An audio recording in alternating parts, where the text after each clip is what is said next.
As promised, here we are with the nostalgia episode of the Saints. Adam and I've got a special guest with me today, Mr. Roger Sanders, the football dad. How are you, Roger?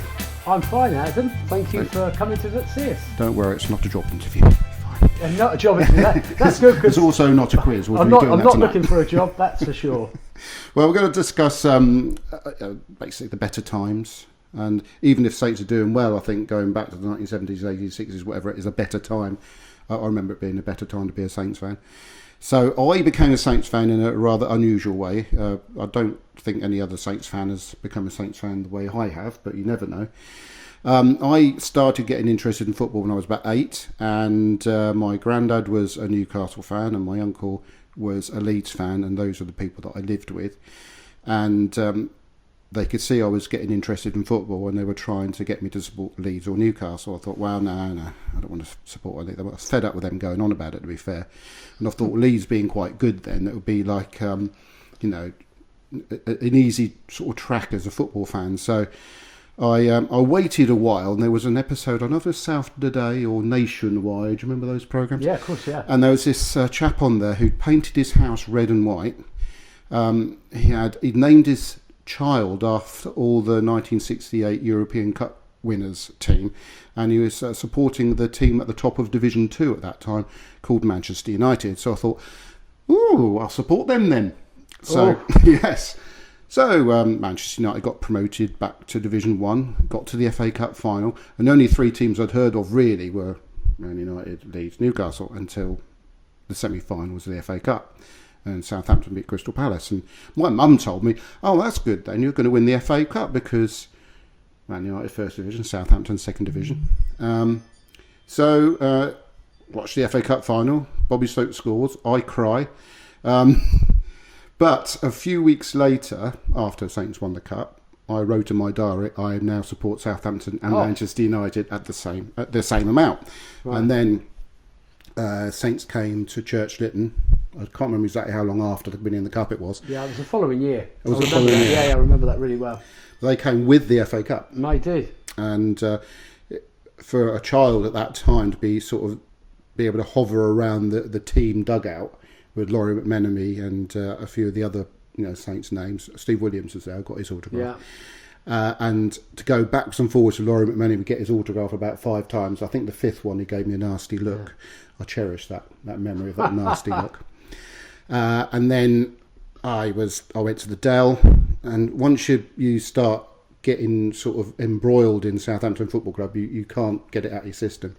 It took me a while to get Man United out of my system, but because they're not, for me, the proper football club is Southampton, and that's who my actual club is. I knew that quite quickly, and it's just if you began a Saints fan, you're always a Saints fan, really, isn't it? Well, I'll tell you a bit about my journey. I used to go to Southampton occasionally with my mum and my granny. My granny lived in Bewley out in the New Forest, so we used to get the bus down to Hythe and get the ferry over, and we used to go around Southampton. And then I remember I was still going to Sunday school, which was pretty awful, really.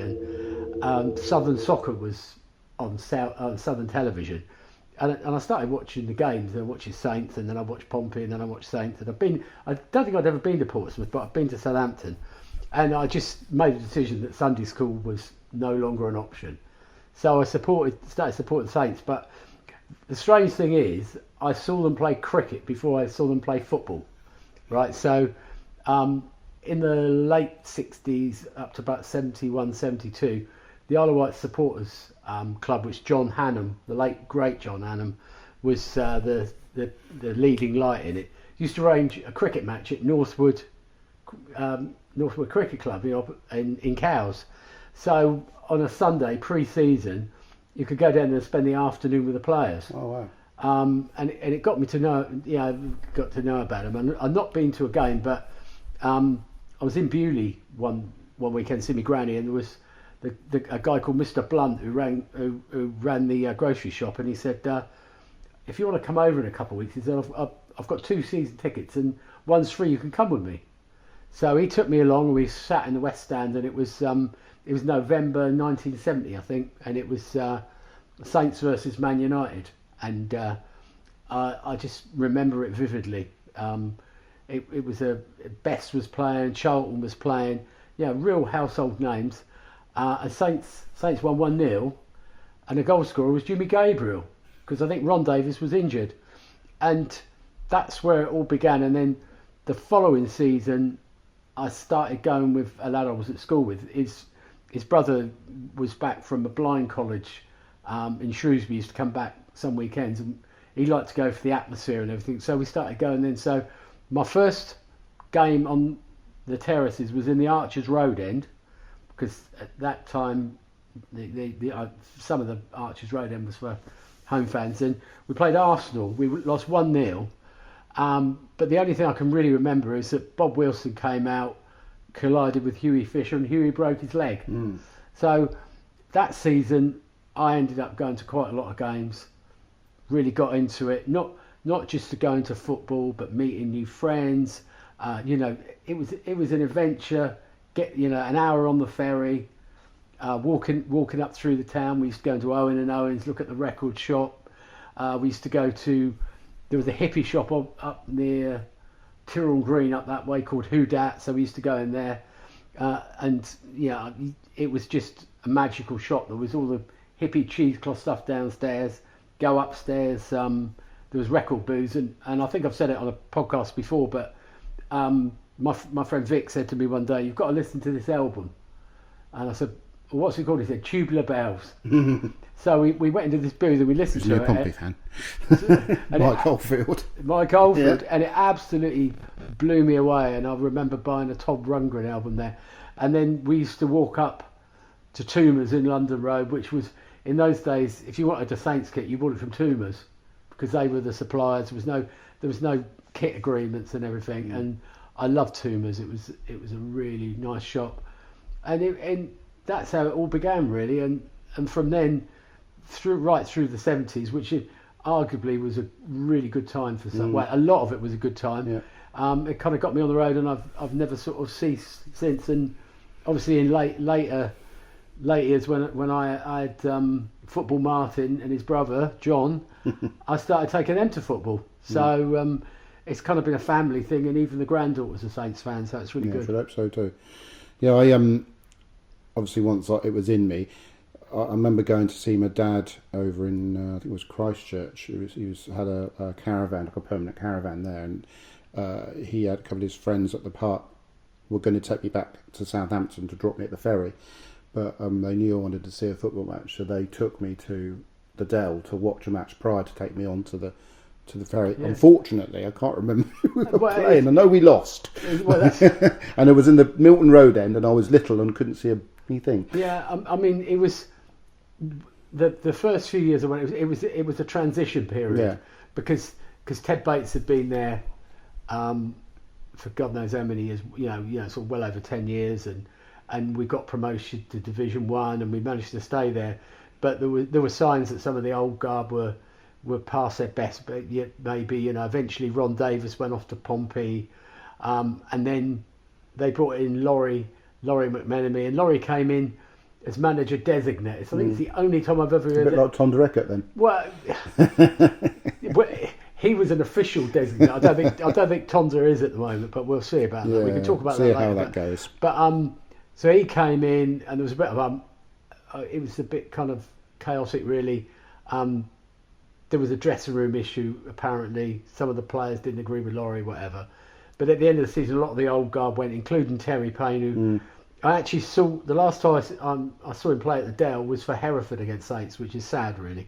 But obviously, Laurie took over at Christmas, and they were doing well. They were sort of sixth in the table, and they lost the FA Cup. I think it was the fourth round to Wrexham, 1-0, and I think hardly won a game. And we got relegated as the first team to be third to be relegated. Yeah, I remember that. And so it was second division football then, and it was a bit of a strange thing, really. I mean, from a kit point of view, because I've always been because of the job I did in sports retail, I've always been into football kits. The first season in the second division was the first one we'd ever wore our club badge. And that kit they wore for a few years, an Umbro kit, my favourite, really. And it was a struggle that season. I think we ended up in 13th place. We've got 41 points. You know, that could quite easily happen this season. Really. Yes. And it was pretty tough in the second division, but the one thing was we had Shannon to lighten it up and Osgood, and you know, then obviously there was a cup run, and the cup run is just the most bizarre thing ever. I mean, I remember going to the third round against Villa, and we were in the West Stand, down towards the Archers end, and we were losing 1-0, and it was the 88th minute, and Isle of Wight mentality kicked in. Let's go for the ferry. Yeah. Yeah. So me and Vic and a couple of other guys were outside. We had this almighty cheer, and the one and only Hughie Fisher scored, and that was the start of our run. Now Martin's here. Roger's going to carry on with his chat about the cup run of 1976. Roger. Yeah. So so I missed the goal from the third round. So there was a replay at Villa Park, which I didn't go to, which we won, and then I think it was Blackpool in the next round, which we won quite easily. Then there was a 0-0 draw at West Brom, which I didn't go to, but there was flu in the camp, because I remember Shannon saying that Bobby Stokes, he heard this panting behind him, and it was Bobby Stokes trying to get up speed, which was funny. The replay was a 4-0. I think it was a Wednesday night at the Dale. Wednesday night under the Dale, floodlights, unbelievable. And obviously, we had the trip to Bradford for the quarter-final, which was a long journey. The coach we had was, I think it was out of the Flintstones. It was that bad. It took us forever to get there. I used to get car sick on those coaches because everybody used to smoke on them. I mean, there was always the old chance, stop the coach, we want a wee. So we'd all be in a line outside, and then Bradford was a pretty dross sort of place, but a wonder goal from Jimmy McCalliog. Semi-final in the Shed End at Stamford Bridge, just unbelievable. Malcolm Allison goading the fans with his big Stetson hat and his cigar and two fingers. And, oh yeah, I remember that. Yeah, and it was two fingers to him at the end of the day. And then Wembley. I mean, it was just strange. Really. Remember that on Match of the Day, Mick Shannon in the dressing room saying, "Now we've got to go and win the bloody thing." Yeah, absolutely, and that's exactly what we did. Yeah. And it was really weird because I never thought we were going to win it. And I was talking to my friend about it the other day, and there was an incident when they hit the bar, Man United, and I said to him, "I think it might be our lucky day here." And then we won it, and I've never seen emotion amongst fans. There were old men crying, everybody's hugging. We went outside, the Man United fans were really grisly. A lot of them were crying, they were abusive. Oh dear. And we came back down to Portsmouth, and the ferry was just about to leave, and they saw the coach coming and they went quickly.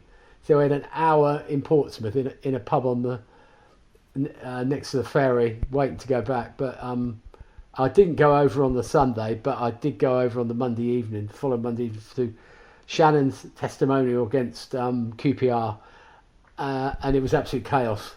I'm sure people can remember it.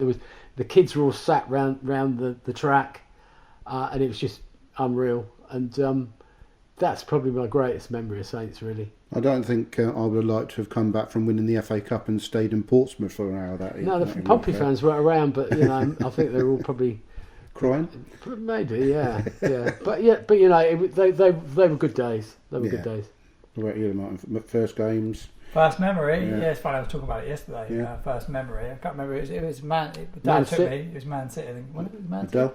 Man City at the Dale Milton Road. He took me the first two games. We were in the Milton Road standing. Never really enjoyed it that much from my memory. But yeah, we won the first game we went to. We got battered in the second one. Yeah. The first one, the Man City, was when Brian Horton was their manager. He was a good player. He played for a lot of clubs and managed a good few clubs. And I remember one game we went to. It was I think we lost 3-2 to Everton, and we were up in the chocolate boxes, and it rained, and it rained and rained and rained.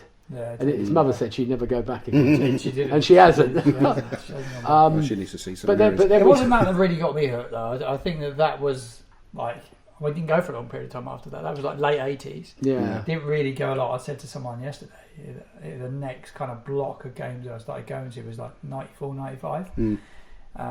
Alan Ball was manager of Saints, and I think you got a boot deal for maybe David Hughes. I got coming through, wasn't he? Yeah, in my sort of retailing days, I used to try and look after players. So, Franny Benali wore Asics. We got a deal with him.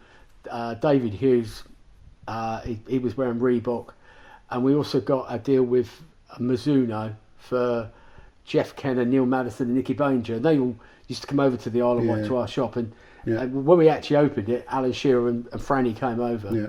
So I found the pictures of that in the County Press archive. Yeah, you go through the County Press archives, amazing research. That's it was really good. I mean, and we also did soccer schools with Tim Flowers. He did a couple over here, and he was a lovely guy. We did goalkeeping schools with him. Later on with Ian Andrews, Keith Granger, who was in the youth team with the Shearer and the Wallaces and Franny. So we always had really good connections with the club. We were really, really lucky. We went 10 times that season, I think. Did we? Am I right saying the 94-95 season we went about 10 times? I think it was he offered you, it was 10, the agreement was 10 tickets, that's what I remember. Not bad, is it? I don't think we actually got the 10, but I remember going a lot that season. Saints finished mid-table. Yeah, there were... I've been quite sad recently. I've been watching YouTube videos of old games. Yeah. I've been watching like Match of the Day from because I missed all of the Kevin Keegan era because I was in Wales. I do like to sort of Google Kevin Keegan at Saints, and because that was an era I was desperate to see part of. And when Fulham came down with George Best, my favourite player ever, he got sent off. I think he did. I have spoke to that on Football Martin channel. Yeah, that was it. I saw two sides of George Best. I saw him score a hat trick when they beat us 5-2, which is famous video. A really famous video. That was ram that day. We were under the clock in the corner between the Arches and the West Stand. I think they said there was 31,000 in that day, but I think it was a lot more than that. It looks like it's a lot more. It's heaving on the video, isn't it, on the TV? So I saw him play at his best, and then it was him, Rodney Marsh, Alan Mullery, when they came, and we absolutely. I think Mel Blair, Bobby Moore played for them. Bobby Moore as well. Yeah. See, that's another thing. I was really lucky that, apart from George Cohen, Ray Wilson, and Gordon Banks, I saw all the other World Cup players, and obviously I saw Bawley a lot. And Bawley was and Martin Peters. What a player! But the job Bawley did when Laurie Mack brought him to Southampton was incredible. He was such a slick footballer.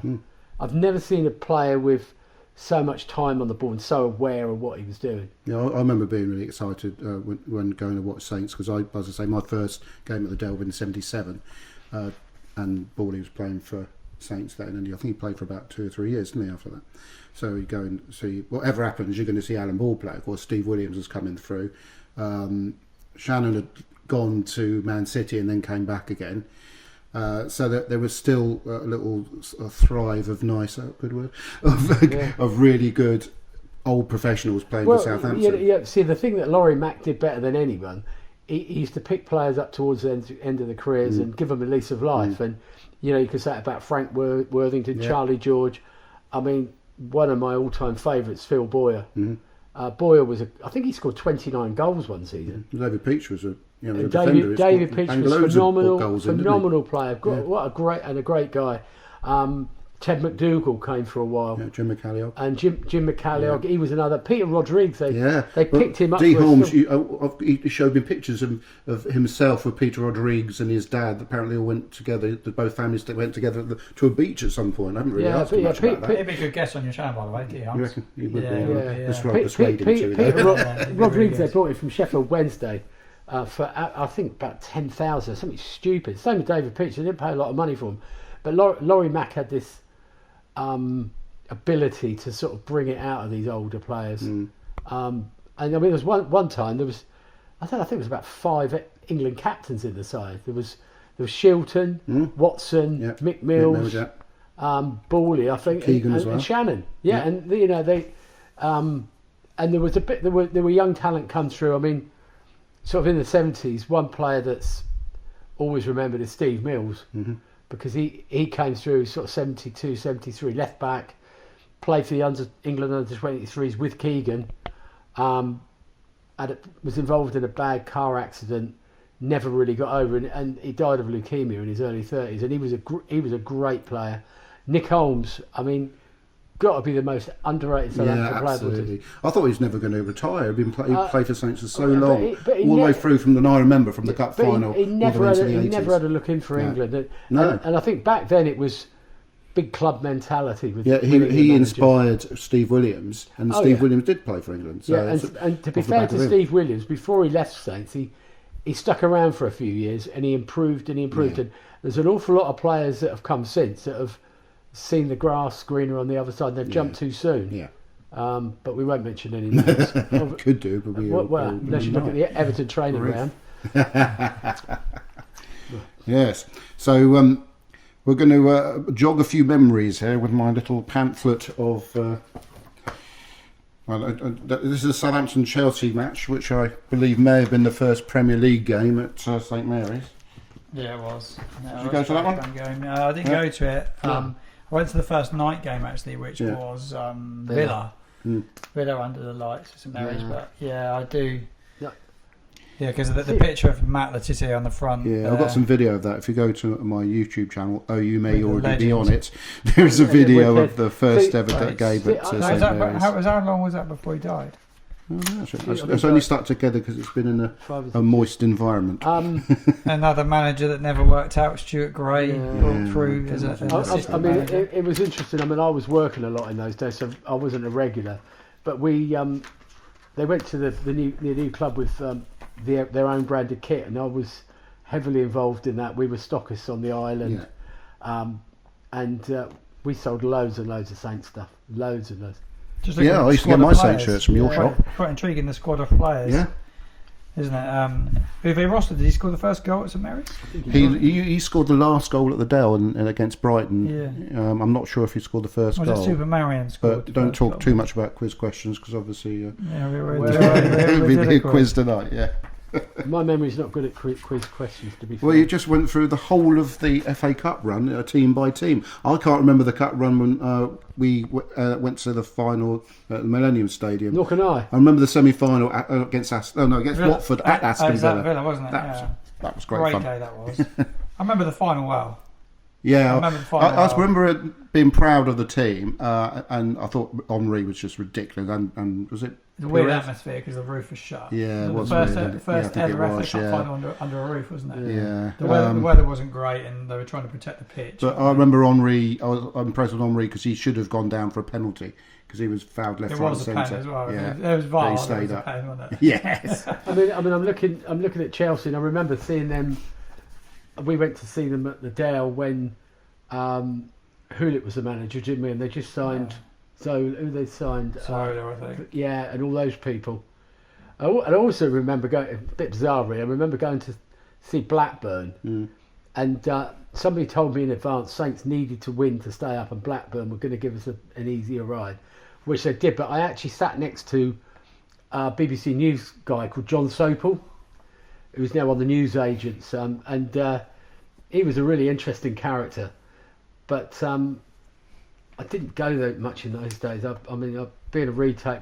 If you work in retail, forget football. You know. And don't tell me that. That's me. Although I work Sunday, so I should go to games. Yeah. I'm going to put that one to the camera because it's quite a cool one. We'll get it up a bit. It's got the signings on the front when players didn't used to write their numbers next to their names. So I can just about Hassan Kashlul there, but it's a great picture of Matt Letizia. Kashlul was a good player. Franny Benali and the lineups on the back. What year was this? 1999. You know, they were great. They were great guys. Great kit, by the way. Yeah. You know, it's worth. Dave Jones, manager of Saints.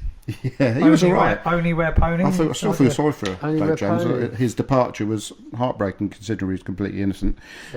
That David Hughes and that was probably their best kit with pony actually. It was Jason Dollar's captain. He was a good captain, wasn't he? But there were a lot of... It was Sheffield Wednesday had the identical kit, but it was blue and white stripes, and it's same sponsor as well, wasn't it? Sponsor. Yeah, Sanderson. Yeah. But it was it's interesting because there's a photo there of Don Taylor, who the physio passed away last week, He was a wonderful servant to the club. I think he was at the club 30 years. Yeah.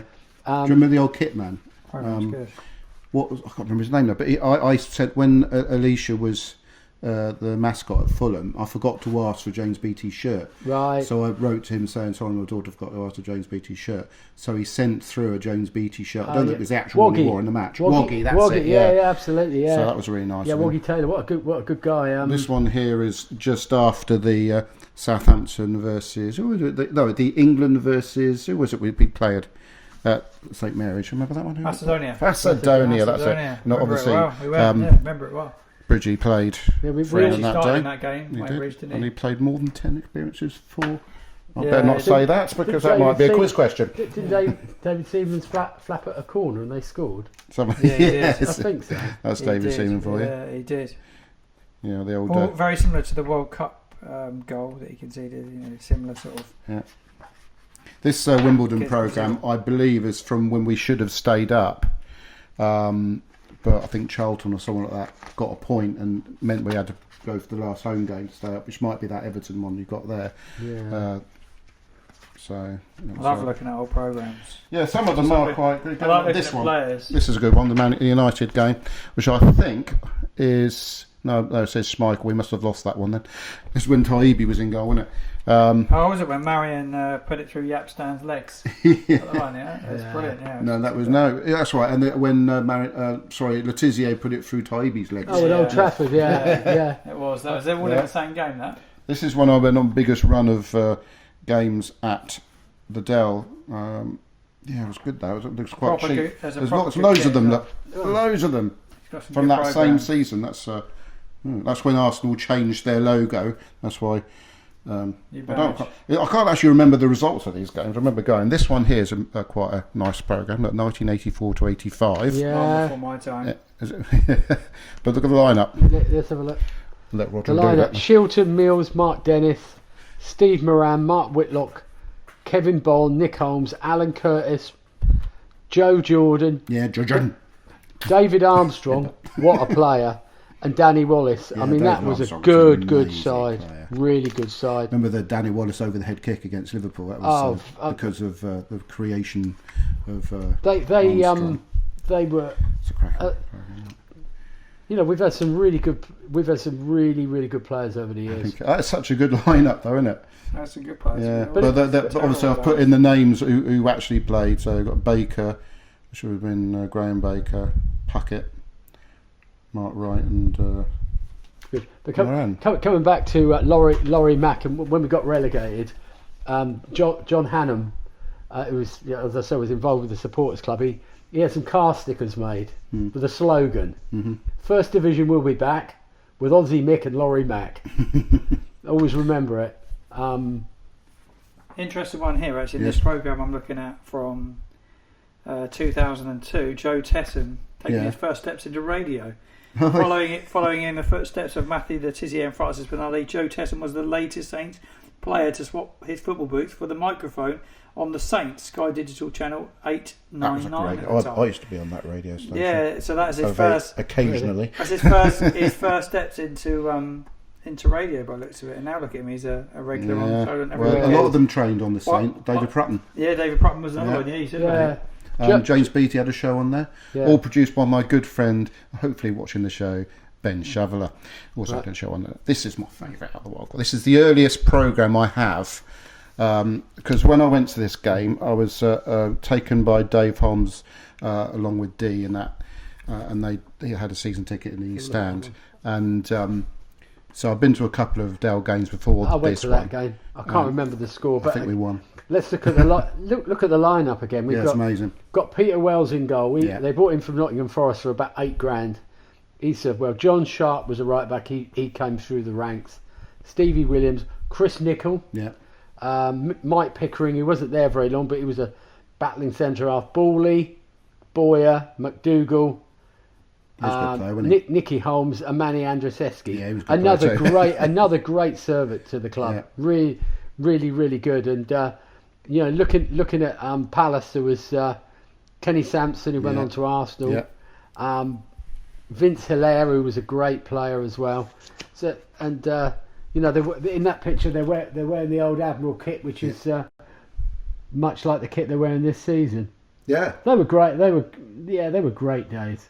Yeah, absolutely great. 1978. Yeah, Laurie Mack presenting Player of the Season to Steve Williams, and the guy next to him is George Reader, the old chairman, who I think he actually officiated as referee in the 15p for a programme. 50 Cup. Yeah, 15. That's probably why Dave Holmes bought me that programme. So it's the first programme I ever got at a Saints game, other than the one we talked about earlier, which is the one at Church Lytton. The other thing, I was watching. I think it's Mick Shannon's son put it up today. There was a documentary somebody made about Saints, and they were at a game, and they were sort of before the game. They were in the dressing room getting changed and everything, and there was a brass band on the field. Yeah. And I remember they used to have pre-match entertainment at the. It's not the same brass band that pipes up just when he starts doing an interview. Absolutely not. No, this one was way out of tune. And I remember they used to have all sorts of things. Like they used to have Army or RAF dog handlers putting their dogs through their paces, jumping through hoops and stuff. Yeah. But the most embarrassing one, they used to get majorettes on the pitch, which really wasn't the right thing for a football match. No.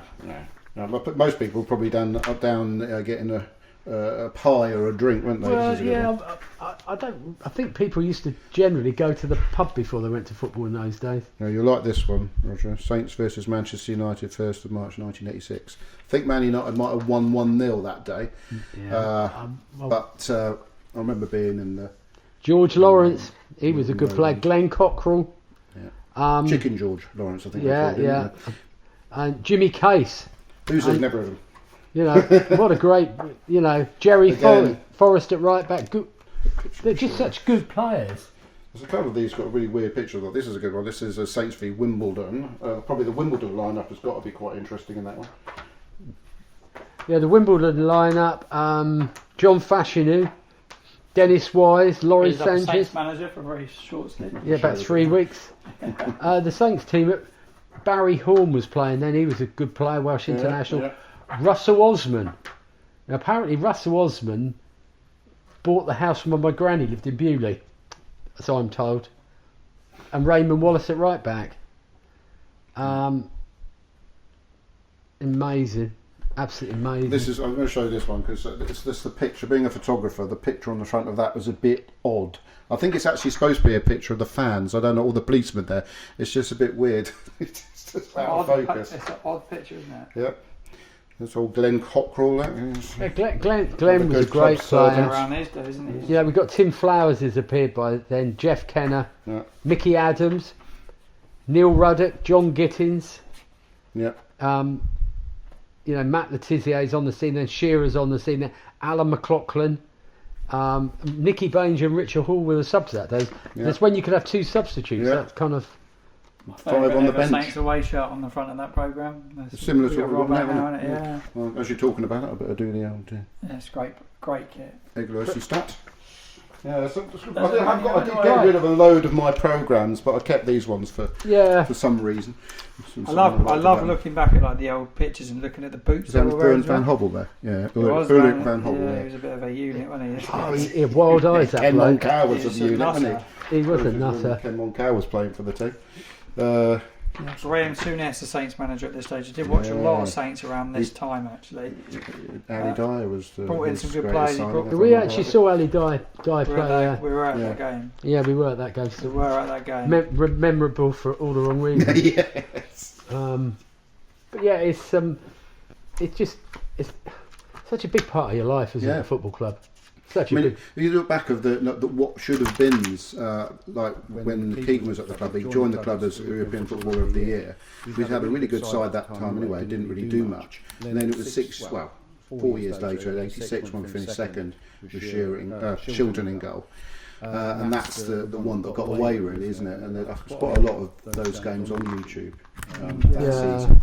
I think Liverpool picked Saints to the post quite close to the end of the season, but they were very good. I mean, it's incredible that he pulled off getting Keegan in the first. Yeah. But I mean, in his book, he sort of says how he found out from Shannon that Keegan wanted some outside lights. and he was in Hamburg and he couldn't get there, and Laurie sort of went out of his way to get in touch with him and said, well, I could get the lights for you. But I always remember I was working for Kenwood's in a factory making bits for food mixers, and there was a guy who was a charger, and he had a radio in his office. He came out and said to me, he said, it's a press conference. He said, Potter's Bar or something. He said, Laurie McMenary's just unveiled Kevin Keegan. And I said, no, not at all. They were kept up in the attic, and that's why they're all stuck together, honestly. They've been down, haven't they? Yes. It's good to look, though. No, it is good. It is good. Well done. Yes, that'll be filed away, along with the old library stuff down there. Got some stuff in there that might jog some memories. Some shirts. Got a pack of shirts. Love it. Some of them are a bit more. Adam's. Not by. Are they players' shirts? Yeah, this is a match worn shirt, but they haven't actually. They never said which game. You can clearly see it as a match shirt. I've got to be honest. This is one of my least favourite Saints shirts. It's based on an old Saints, isn't it, from back in the day? No, not really. Well, kind of. It's a reverse of the 90s. It's a reverse of the Patrick kit. Oh, there we go. But not very well done. No, well, I know we got relegated in it as well, so that doesn't help. And the majority of people that wore it, the white went yellow, so the white became almost like a yellow. This might be quite topical, this shirt, as soon as you see who it is. It's not a match worn shirt, it's a match issue shirt. The big difference, they issue the shirts for the matches and they don't actually wear them. Yeah, it's a nice shirt. It's the player that it's associated with. Terrible. Shame about the season. Shame about the sponsor. Shame that we can't have that player back. This is a good one. It's a dinky tiny shirt. I've got that one at home, actually. No, I don't like these shirts because if you want to get them signed, they have to have a number on them. Yeah. That's one of the best shirts. I mean that was similar to what the one we got this. That was the first shirt we ever sold in Sanders Sports. Yeah, that was Sammy Lee's shirt, by the way. No, I'm joking. Yeah. I've got a medium one at home. A friend of mine was he was the sort of retail director, manager at the time, James McLaughlin. Brilliant guy, and he made such a good job of this. I mean that was the second shirt he did. The first one was the one we wore for the last game at the Dale and the other season. Yeah. But and obviously the third shirt this season is based on that, and that shirt's a 10 out of 10. This is a lovely memory. This one. It's a terrible hat. It is a terrible hat. It's my souvenir from the Zenith Data Systems Cup final, and we talked about Neil Ruddock, Razor Ruddock, who's coming to the island in a couple of days. Hoping to get a chat with him. Fingers crossed. He seems like a nice chap, so hopefully that's going to happen. Certainly get one with Kenzie Manali because you always have a chat. But obviously, it's one of his last games with the club. That it wasn't him that scored. He scored 3 goals in that game. Letizier's got one, and I'm not going to say who else did for obvious reasons, but it's a terrible hat. I mean, look at it. Well, yeah, it's a good souvenir. It's a poor. There's one. You like that season, Roger? One of your favourite seasons as a Saints fan. That's my Jamesbury match worn in the FA Cup shirt. It's just, it would be great without the logo, wouldn't it? It's not very good. You know, I know I always go on about it, but I don't like plain black back shirts. But I like stripes. Isn't it? I like stripes. There's too much red on this shirt and black collar, which I don't like. And there's the kit this season is lovely. I like Breeze. No, it's not bad. Bree's great, and it's a shame he's not doing it for us at the moment. Look, this is a piece of memorability. Look, still in its pack. I remember that. It's the FA Cup final scarf. Yeah, well, you could well have bought that from our shop. Really? Because we had those. I remember that. I remember that package. I know I didn't. I know I bought it from the Dell. We did have those. We had those in stock. I think it might even have the barcode on it. I got that from the Dell shop. Yeah, we did. Yeah. We did stock those. It's a beauty that. Now this one, I think is still in the car? Happy Days. I'm sure you must have gone to that match. This is the. No, I didn't. You didn't go? No. Wembley Stadium against Carlisle United. That was such a brilliant. I went with Alicia. It was such a great day out. Seeing all Saints could have actually sold another couple of empty blocks in the ground, but they wouldn't let us have them. I suppose that's the only time I would have a half and half scarf. Yeah, and that's. And I think that picture of Marcus Lieber that day. I think that was. It was still iconic now. To be fair. This one. Remember this? I don't remember the player on the back. Who is it? Pearson. They got that for me for my 40th birthday. It's a nice shirt, but I do love the long sleeve ones. You can't get them anymore. But I always used to get the long sleeve. I was watching a video earlier on actually on TikTok. It was from The Athletic, and they were talking about the return of long sleeve shirts and why they're returning. Oh, good. I reckon it's fashion. Well, normally they wear like a cycling shirt. Well, they were wearing them for lightness and like the tightness. That was again. It was a nice. I mean, that reminds me of Theo Walcott making his. Theo Walcott. Yes, I've got another one. Dexter Blackstock. There you go. What, 2 seasons? Dexter Blackstock. Sorry, 2 seasons. I'm not a massive fan of like badges down the middle. No, I'm not. No, but no, you're right. I mean, I've got a photograph of Harry Redknapp. Well, that would have been a quiz question, but not this time. Giving Walcott his debut, and he's wearing that shirt. Yeah. This one is one of my favourite kits. It shouldn't be, but it's just brings back that era, brings back happy memories for me. It's that was the first own brand. There was a story that Rupert Lowe, a great chairman he was. Well, it's better than what we've got now. Maybe not. He had a contact in Hungary or somewhere like that made him. But I think that is quite a nice shirt on reflection. Yeah. Don't like the patchy sponsor very much. It always makes you think of Marion Bahar. Yeah, that's all you think of. That's the Marion shirt. Now this one's another. I love this one. Yeah, that was when I first sort of started regularly going to the Dell. That's one I'm going to get Razor Ruddock to sign on the front. I mean, the story was that they printed. Is there a print underneath that? No. There was the original make of these. There was a print underneath with Draper Tools, but Draper Tools said they didn't want Draper, they just wanted Draper instead, so they had to patch the shirts. But I think this was the second Hummel shirt they did. When I used to go and watch Saints play that, I remember being near the Archers Road end, right at the front, and Letizia would come over and take his corner. So you can see the shirts were used, bits were hanging off them. Yeah. So it wasn't the case, I'll give you my shirt at the end of the game like it is now. I remember going and seeing the A-team play at Newport in a friendly, and they'd be virtually wearing rags because it'd be the kit from about 3 seasons ago. And some of them had round necks, some of them had V-necks, short sleeve, and again, the kit thing. Then there wasn't kit contracts really until Admiral came on the scene. So as I said before, you'd go to Toomer's and you could buy a red and white striped shirt, but it had no badge on it. And even when Umbro started doing that, they just didn't produce replica.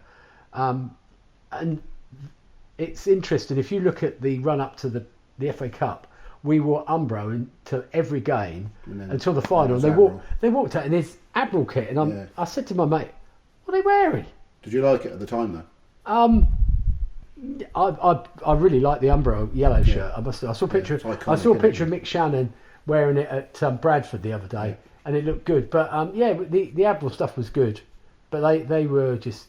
I love the club badge. The player shirts would have a stitched version of this badge. Yeah, I do love the badge. I'm not sure. Yeah, they'd have a stitched version, but before this era, most of the replica shirts would have like an ironed-on sort of screen. If you go back to it, but I mean, Saints just didn't wear a badge on their shirts. More shirts. This is the shirt that.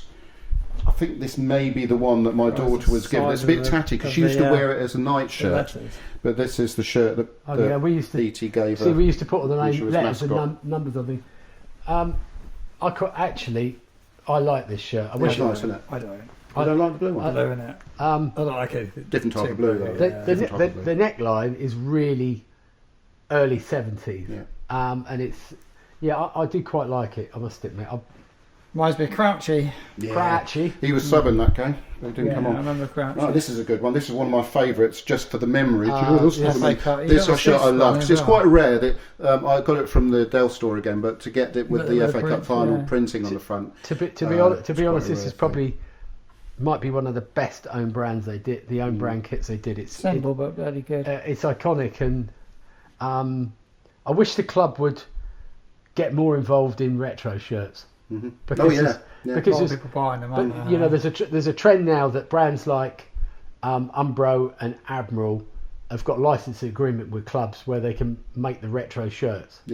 And I don't understand, and Pony as well. And I don't understand why they haven't done it because but who was actually Sport Apparel who used to do these kits? It must have actually been another company under a different name. No, it was own brand. Oh, was it? It was just the club.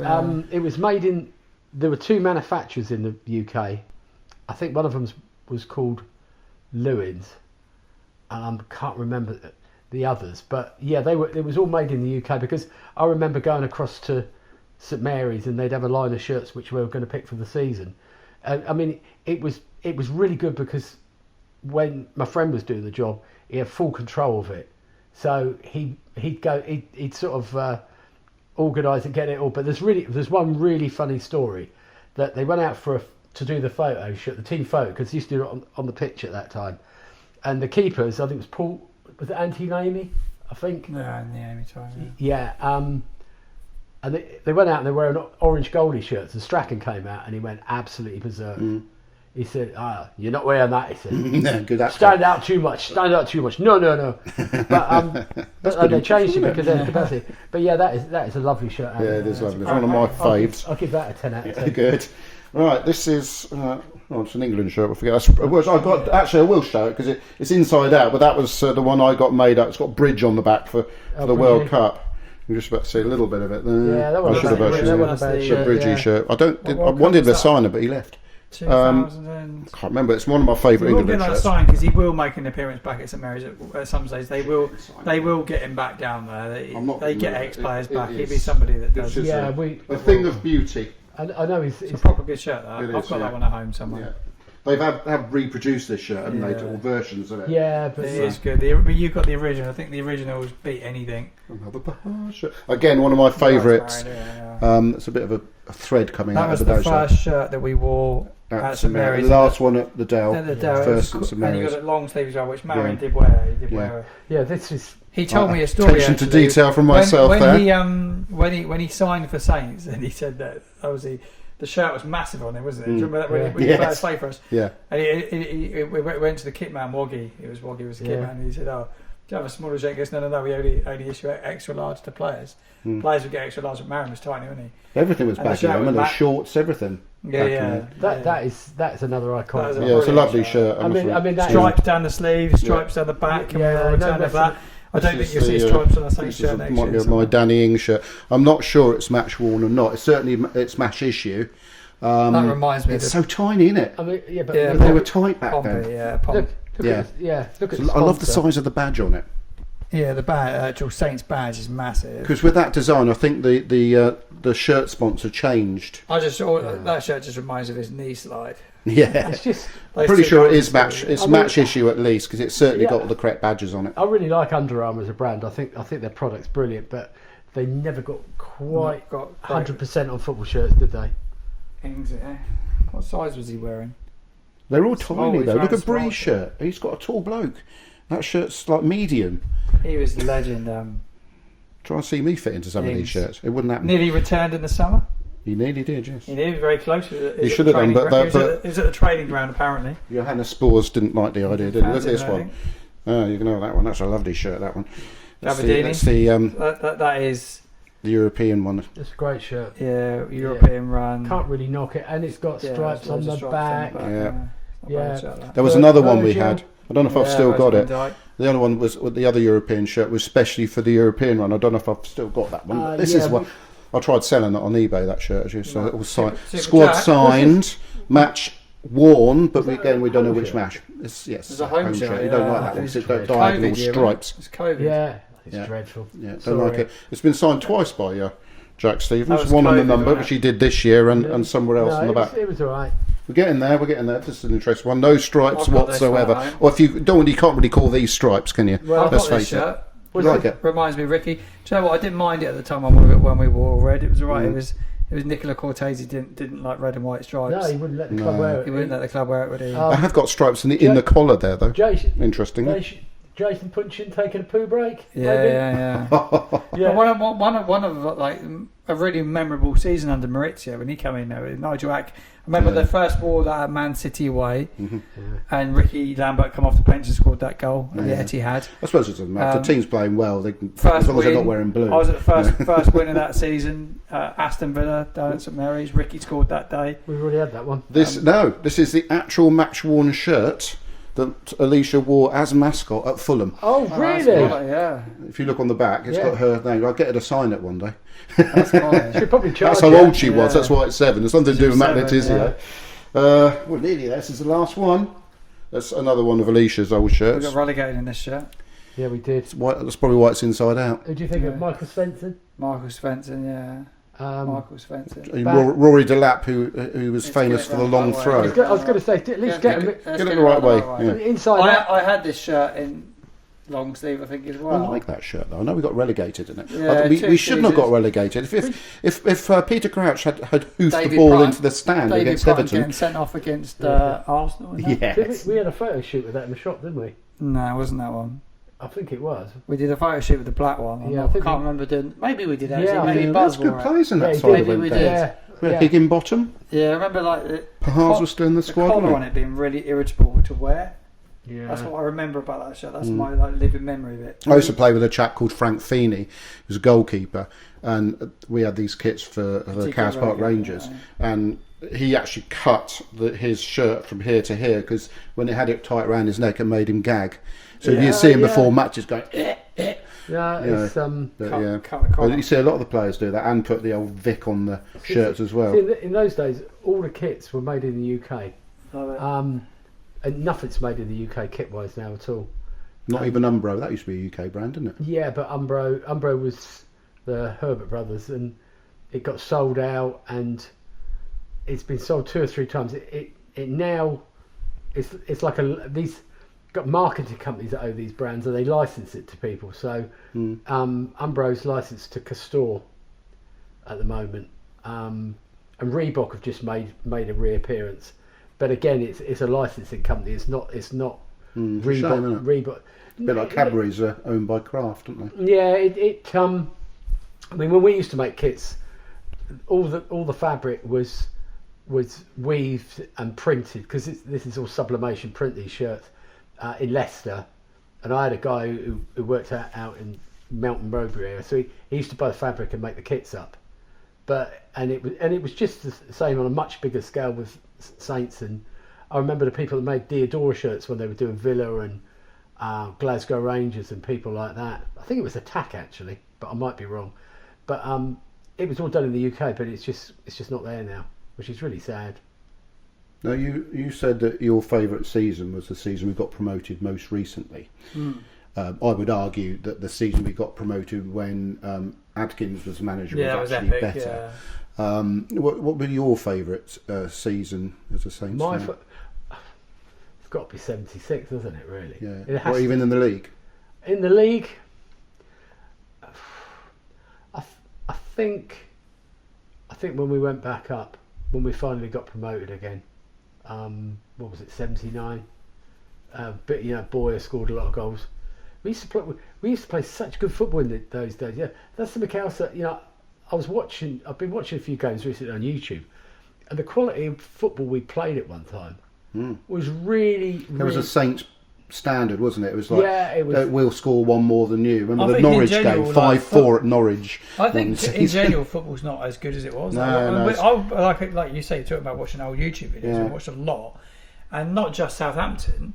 You look at football back then, the referees would let things play. I think the rule changes that they've made have ruined it. Playing out from the back has definitely ruined it. The style of football playing out from the back's ruined it. Yeah. And I just think like that, that physicality of it, that hustle, that bustle, that get it from front to back as quick as you can.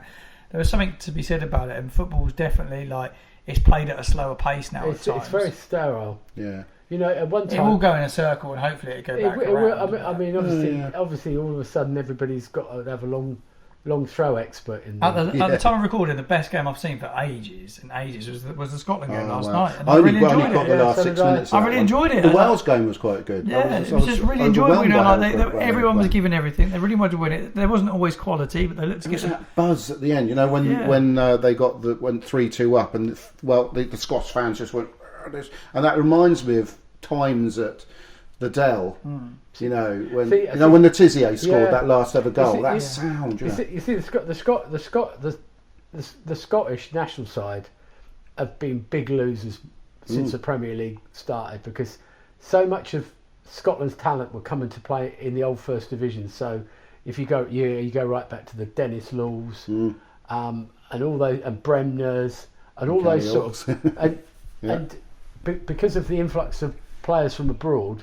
The home nations, Wales and Northern Ireland as well, they have suffered for it, and you could say that the England team have suffered for it as well. Really, I think though with the England team, and I remember when I like the idea that Tuchel's playing players in position. I don't like the idea of what Bellingham's going through at the moment. He's getting a lot of stick for no reason whatsoever, apart from being slightly arrogant, which he's a talent. So sometimes the talents have a bit of arrogance about he's them. playing in the club. But I just feel that back in the day it was a bit more sort of grit about things, but the England team at the moment has got so many talent. You feel something's just about to happen. Huge squad to be fair, his World Cup's got to be. Yeah. That is a tough squad to pick now. Yeah, when you look at what he's got, it's just players they've got to leave out. Remember when Hoddle got stick for leaving Gascoigne out, but maybe he was right. Grealish is playing really well at Everton at this moment in time. He's been phenomenal, and he can't get in the squad. And Bellingham's not been the first choice. He missed out on the last squad. I think. But at least loads of strikers. If there's an injury, like we had, remember when Beckham was injured and Rooney was injured. Oh no, we've got no one to bring in. They've got players to bring in all through the whole team, haven't they? Really. I mean, you could, if you go back to the 70s, the England team was in a poor state because obviously we lost to Poland and didn't qualify for the 74 World Cup in West Germany. Shannon was playing in that game. Sorry? Shannon was playing in that game. He was playing in that game, and that was the game that Brian Clough called the Polish keeper, Jan Tomaszewski, I think he was, a clown. Yeah. But, that was again a transition period. Alf Ramsey had held on, and it was 8 years after, and it took us a long time to get back. We missed 78 as well. Yeah.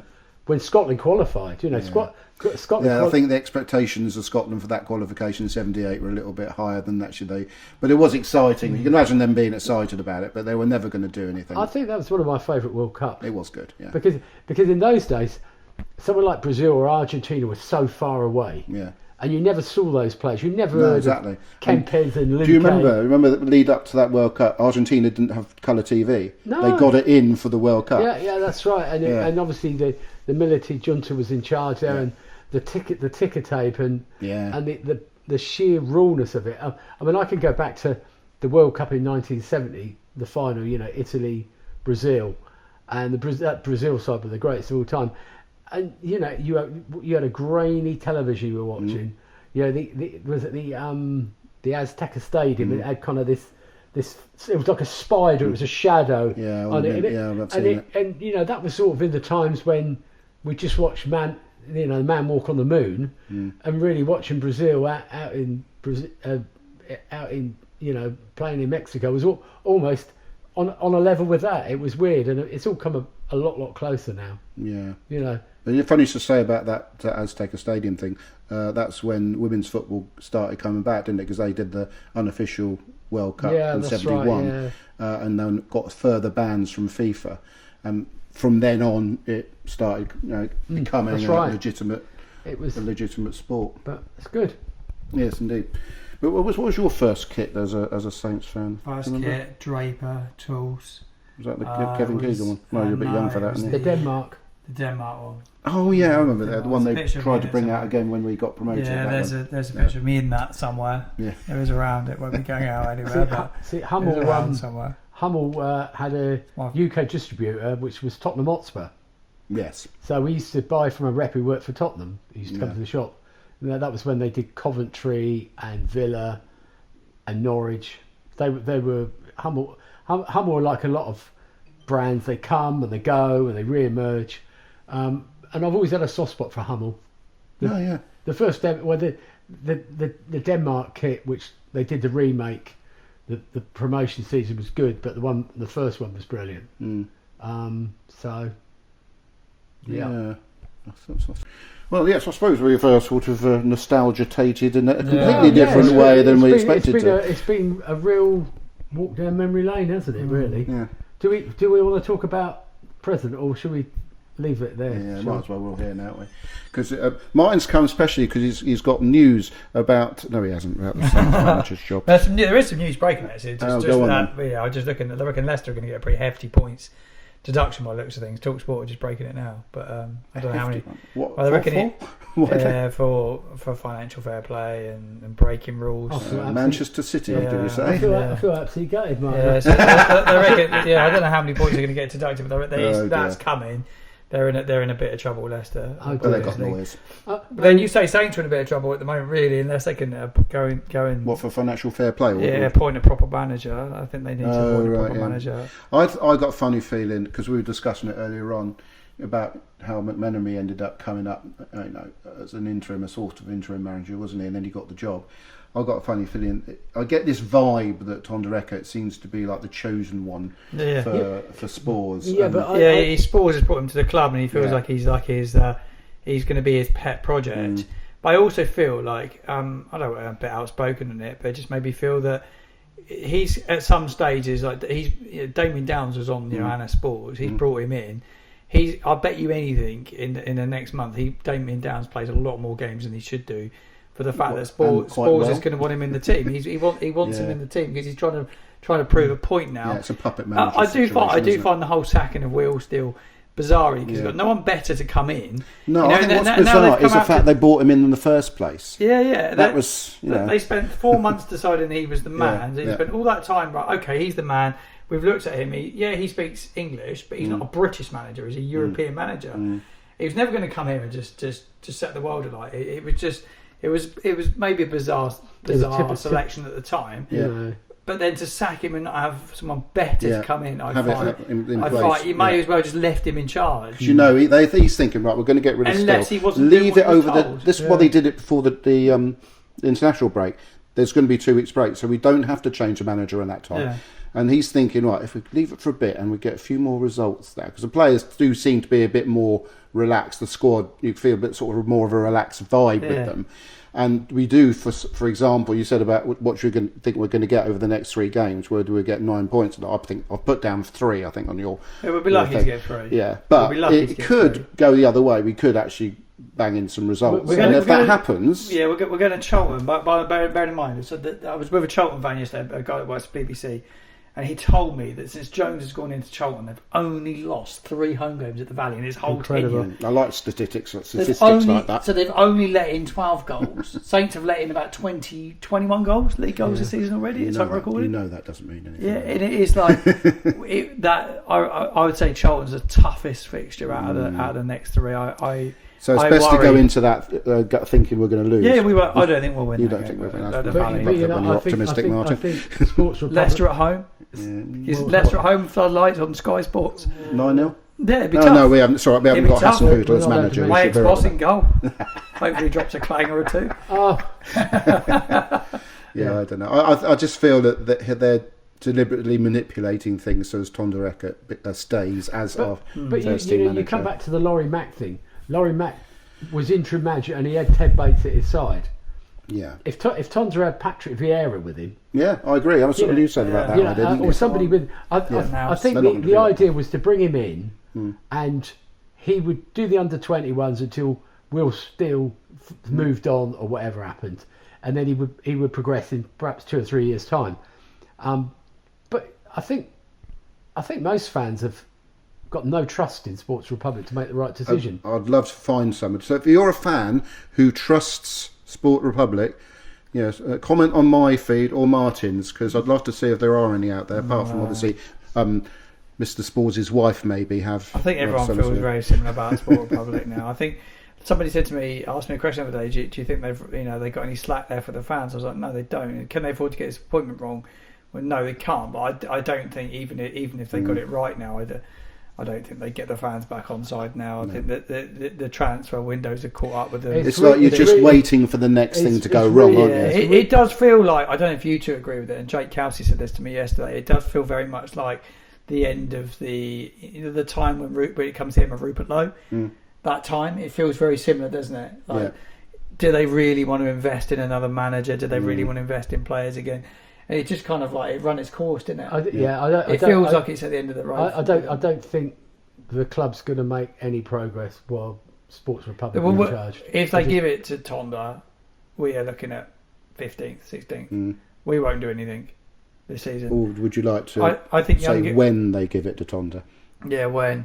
But they're going to give him the next 3 games. So in a way, if he gets the wins, he get it. If he doesn't, I'm not hoping we lose. I want to see an experienced manager. I want to see him do well. I actually quite like Tonda Eckert, to be fair. Yeah, but if we go through 3 or 4 games and we lose them all, then you're in a position of trying to find a manager again. But I think Mowbray will be in, won't he? Mowbray will be in a week's time. Mowbray? He's a great guy, but but that's what they do, though. That's what's going to happen, isn't it? I think, I mean, I might be completely wrong, but I think the manager thing is a sideshow. I think there's a power struggle going on higher up the club, and I think people are jostling for positions, perhaps. And I think you've got the guy who's working in the UK, Phil Parsons, is doing his best at what he does with everything around the ground and everything, and I wouldn't knock him, but I wonder above him who's calling the shots. So is Spors? Who sacked the manager? Who sacked him? Because there's a lot of talk that the owner made that sacking. I find it bizarre that they would just don't sack someone without a backup. The owner has got other interests. He's got other clubs. Multi-club, business model. Can't even manage one club, can they? I mean, I know you say that the owner cares because it's his money, but it's not really shown any evidence of that. If he really cared, he would have appointed the right people to run the club, and he would have told them what to do, and he would have had the best interest of the football club at heart. And it's a bit hard to see that at the moment. Yeah, but if that's the case, why is he doing it? What's his aim? He owns a football club that's got potential to be. I would imagine he's waiting to sell it. He's waiting for the right offer to come along. But it's going to be better to sell as either a top-rated Championship side or a Premier League. Could be trying to sell a League One side in the minute if he's not. But you've only got to look at the way Bournemouth have progressed, and Brighton have progressed, and Brentford have progressed. And it's about the people in the club and the ownership. And it's about the right people, the right recruitment at the right time, the right manager choice. I mean, recruitment. Some of the players have been quite good though recently, haven't they? Not all of them, obviously Damien Downs, but he might become good. I think the new signings are starting to look promising. Yeah, but they're paying the price for the terrible signings before. Yeah. Like you're going back to that window, probably when they decided. Well, Ralph started the season, didn't he? They're paying for that window because Adozi was bought in that window. Only Bazunu was bought in that window. That's one thing they do. Lavie was bought. Lavie is the business. We've got a goalkeeper. Catastar and the other. The defender. David Clerc and Maitland-Niles. It was a terrible window. That was a shocking window. I mean, I thought. Then the January window was the Nathan Jones window. That didn't go too well neither. They're still. They've only just he bought in Brio, didn't he? That was that window. They've only just got rid of Onuachu and Silamana from that window. Obviously, they made a fairly hefty loss on Onuachu. And then you could just go on and on. You look at their windows. I'm actually going to go through every single player that has been signed under the Sport Republic ownership and rank it. I'm going to do that at some stage. Who do you reckon, off the top of your head, is going to be top of that ranking? You'd say like success stories. I'd say Lavia was one of the best because he's a good player, isn't he? They bought him, they sold him for. I don't think we got enough out of him, money. He was a brilliant player for us. He's probably in terms of value going on and selling. Livramento. Tino, was he bought under Sport Republic ownership? I think he was. No, was he? You don't? I don't think so. I might be wrong. I don't know. I thought Livramento came in the season before last. He come in at the start of the season before Sport Republic come in. Yeah, maybe. Sport Republic come in probably Christmas time. I think Tino was brilliant, but he was in before. Right. Playing in a different position for Newcastle, though, isn't he? Yeah, he's a phenomenal player. He's a great player. He's a brilliant player. Yeah. But it's Cienza could be. He's good. I like Cienza. Cienza, everyone I want him. Yander, Cienza. I actually like Roslev. I think he's just lost a bit of confidence recently, but I know you don't like him. I think he's a confidence player. I think he's a simple player. He reminds me of myself at right back. Do the simple things. That's me at left back. He did the simple stuff. I think to be honest, I think Yander will be the one that will make the money. I think he's going to be a really, really good player. Yeah, will be worth it. It's frustrating not having I'll bang on about it all the time. The man in the middle to cross the ball to. We've got so many talented wide players, no strikers, and nobody to pass the ball to. So why not, in those circumstances, and other teams have done it, play a if we've got overloaded in the centre back department, put a centre back up front. Yeah, I think the January window, they've got to. If they don't sign they've got to at least two strikers. But another thing is, if you don't have a calibre of manager, are you going to attract the player? Spors wants to be the manager, Martin. Spors wants to be the manager. But again, the keeper situation needs sorting out. People talk about Tonda, but he still made that call to bring Bazunu back in for the QPR game, and he's not been any good in either of the games. No, he's not. Bearing in mind that the QPR game, I was chatting to Jake about this. Jake House is a great one to chat to because he knows his saying stuff, and he said to me, and he's spot on. If you look back at the QPR game, he said, if we play like that against anyone else in the next three, we'll lose we'll lose all three, but we got absolutely peppered. You can go back even further than that. Wrexham we should have lost. Yeah, we're lucky. Pompey were really good in the first half, so essentially we got a bit lucky in that one. They should have won. And what's the other game we won away that we again... Sheffield United. That was one when Ross scored two goals. Ross scored the two goals, yeah. We were very lucky in that game. To be honest with you, there's a huge problem with the overhang from last season. Keep chopping and changing managers. And they're chopping and changing, and it's just a shambles, and it's got to be sorted out. So they're going to keep chopping and changing manager if they keep appointing donuts as managers. And they say that Still had no charisma. That they say that he didn't have a respect to the players.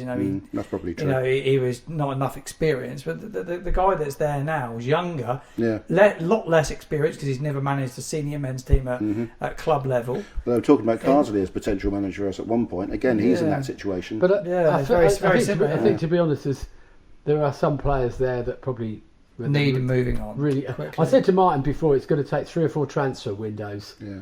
To get. But I watched that. When we watched the last game, sorry to buy but the last game I was watching, you had Harwood Bellis manning, setting up the set play. They were setting it up on the pitch. They were telling players where to go. Then messing it up. Yeah, and it seems to me like the players seem to have a lot of say over stuff. And you're saying about Harwood Bellis hasn't played particularly well this season. He certainly can head a ball. Maybe he's the man that should play up front while we haven't got a central striker. He's got a lot to answer for. He's been poor. He's been really poor this season. For somebody that walks around with a lot of confidence and a lot of arrogance on a football field, his performances have been way short. He struggled to get in a few League One sides. I mean, I think Will Steele was done for with the whole game when he dropped those senior players. He wasn't prepared to put back in. Was that the game he brought Stevens on to play central midfield? No, he put him on against Blackburn. But he dropped it. So after Hull away, that debacle, he dropped Bazunu, he dropped Harwood Bellis and Stevens all on the back of that, and Downs. Yeah, and they brought in that goalkeeper on loan. If Bazunu and bloody McCarthy are that bad, why isn't he given this?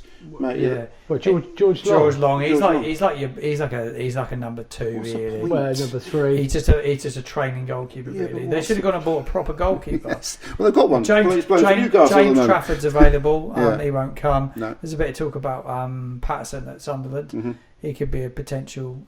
I think January would be interesting. I think it'd be interesting. We'll see more players go out than come in. I'm not going to build my hopes up. I think the one to watch though, my big thing to watch, I would say in the whole of the transfer window, is I do think there probably might be one player come back that everyone will be excited about. No, he's already. I think Prowse will. I'd love it. I think he will come back. I don't want people to have too heavy expectations. That will be the big talk in January. I think the big one will revolve around Shay Charles, whether Shay Charles signs a new contract, his contract's out. Yeah. I think Shay Charles is the one that clubs will come knocking for. He's a very good player. I know. He's a good player. I had my friend from work. He's a Prem player. Fergal, who surprised by is Irish by the name Fergal. I got into work the other day. He said, I didn't fin us out. Had a great game for us. Did play very well, yeah. So that's a couple of games that Finn's done well in. The position that suits him, right? So I'm hoping, like another confidence player, but I'm hoping that we see a bit more from him. They're all about confidence, but it's just not right at that football club. No. There's something not right. I mean, they don't talk about it though, do they? Remember they used to do fans forums, didn't they? Where not a press conference. They'd have a chat with the fans about what's going on. It's only because it's very underhanded what's going on behind the scenes. They just don't want to talk about it. You had the Sogan fans forum, but they used to do a mid-season one as well. Oh, right, I've been to a few of them, but they didn't do it last year because they knew they would have took absolute powders, and they won't do one this year because the same would happen. They would take absolute powders. But the thing is that if they don't get it together, there'd be more empty seats every game. Oh yeah, it's true. And you know, they're trying to sell half-season tickets. I was just going to say to you about that. No. Well, they need a couple of wins that might happen. You know. Well, you put that email out. You don't have a proper manager for starters. Yeah. And the form's been dreadful. Yeah. And we won 2 games at home. Yeah. I remember the season we went down from the Championship to League One. Is it running out? That's when I sold my half of my season ticket. I gave up about January. I thought, this is costing me a fortune coming over on the bloody Red Funnel. It's cost me a fortune having a pint every half time. I thought, I can't afford this. What's the point? One of my favourite memories though was the season we survived, and there was a pitch invasion and Andrew Sermon was being carried on shoulders. What a terrible great memories because there's a surviving relegation from the Championship. Anyway, so thank you very much. I didn't know. I hope I haven't got overshot my time. That she must be. They said I've got to go home. Oh no, all right. We're all right. Okay. Anyway. Well, thank you. You need a cup of tea, don't you, Roger? Need a trip to the toilet? Do you want a cup of tea? Oh yeah, okay. If you insist. It makes a good cup of tea. I'm off to work. Clear up and I'm off to work. I better say goodbye. Anyway, thank you for watching this particular programme, which I might have to chop into several bits. We've got Martin Sanders, Roger Sanders, Football Dad. Go on, you better plug the quiz we've got coming up, which will probably be already happened. Happened at the time this goes out. They can go watch the catch up. Watch the catch up on the Football Martin channel. We're going to live stream it tonight as well. I think loads of people tune in. A bit of fun. International break content, just as international breaks come to an end, where you can test my knowledge, and anyone that wants to tune in and watch it with us, they can. And I've spent hours compiling the questions. Turn the comments off. You might be able to refer to some of these programmes for the answers, maybe. I don't know if you're lucky enough to own some of them. Adam, thank you. Yes, thank you, Adam. Thank you very much. Very, very hospitable, Roger. Oh, very, very. We'll have to do it again sometime. We will. Yeah. Excellent. Right. Three Musketeers.